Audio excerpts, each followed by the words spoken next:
तो चलिए सबसे पहले तो समझते हैं कि वर्चस्व क्या होता है। मैंने आपको जो पीछे पढ़ाए थे वो सारे उदाहरण समझाए थे कि अमेरिका का वर्चस्व दुनिया पर किस प्रकार से है। वो जो थे वो सारे के सारे एक प्रकार के उदाहरण थे, आपके लिए एग्जाम्पल थे कि अमेरिका दुनिया पर इस प्रकार से उसका प्रभुत्व है और उसके प्रभुत्व को स्थापित करने में उसके नेताओं का, उसकी देश की जनता का क्या योगदान है, ये आपको मैं समझा चुका हूं उदाहरणों के माध्यम से। चैप्टर में हमने 3 उदाहरणों के साथ प्रारंभ किया था, फिर मैंने आपको रियलिस्टिक उदाहरण प्रदान किए।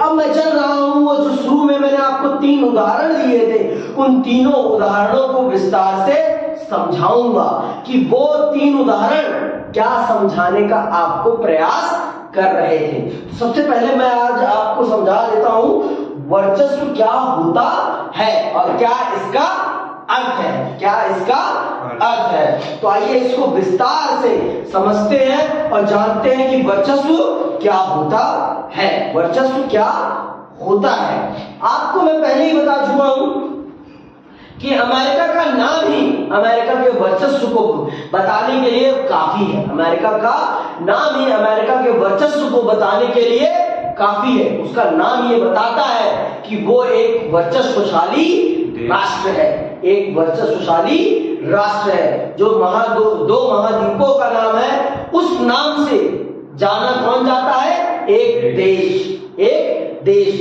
तो चलिए आपको समझा देता हूं वर्चस्व क्या होता है। राजनीति एक ऐसी कहानी है, राजनीति एक ऐसी कहानी है जो शक्ति के इर्द गिर्द घूमती है, जो शक्ति के इर्द गिर्द घूमती है। और ये बात भी बहुत सही कही है, राजनीति सच में एक ऐसी ही कहानी है जो किसके इर्द गिर्द घूमती है?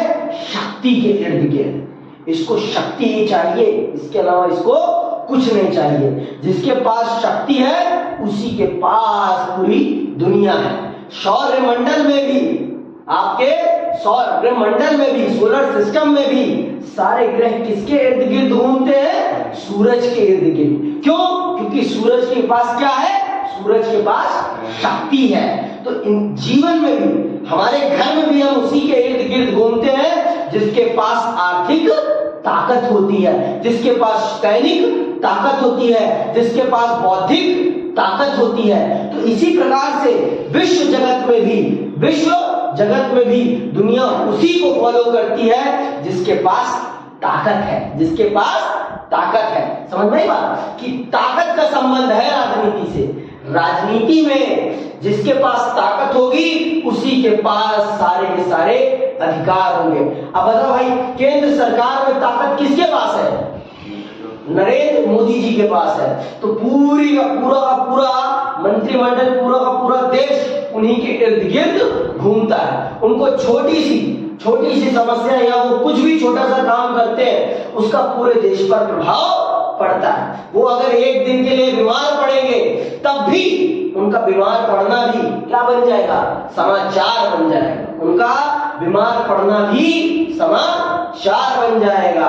समझ में आई बात? क्यों? क्योंकि अभी वो शक्तिशाली है। आज के टाइम पर मनमोहन सिंह जी को अगर कुछ होगा तो वो समाचार नहीं बनेगा। क्यों? क्योंकि वो शक्ति से बाहर है, वो शक्ति से बाहर है। तो विश्व राजनीति में भी कुछ ऐसा ही है, विश्व राजनीति में भी कुछ ऐसा ही है। जिसके पास ताकत है उसके पास, उसी के इर्द गिर्द सब घूमते हैं। एक समय था कि सोवियत संघ के पास भी ताकत थी, तो सोवियत की भी बहुत वैल्यू थी, सोवियत की भी बहुत वैल्यू थी। लेकिन आज के टाइम में सोवियत खत्म हो चुका है और आज उसकी वो वैल्यू नहीं है।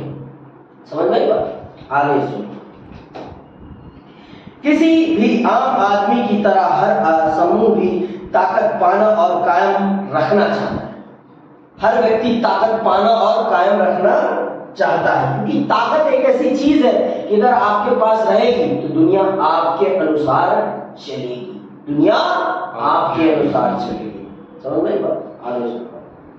हम रोजाना बात करते हैं कि फला आदमी ताकतवर होता जा रहा है, या ताकतवर बनने पर तुला हुआ है। विश्व राजनीति में भी विभिन्न देश या देशों के समूह ताकत पाने और कायम रखने की लगातार कोशिश करते हैं। यह ताकत सैन्य प्रभुत्व, आर्थिक शक्ति, राजनीतिक रुतबे और सांस्कृतिक बढ़त के रूप में होती है। समझ में बात? ये जो ताकत होती है ये इन रूपों में होती है। एक होता है सैन्य प्रभुत्व होता है, एक होता है आर्थिक शक्ति, एक होता है राजनीतिक रुतबे और सांस्कृतिक बढ़त। ये वो तरीके हैं जिनके माध्यम से व्यक्ति ताकतवर बनता है, जिनके माध्यम से व्यक्ति ताकतवर बनता है या एक राष्ट्र ताकतवर बनता है।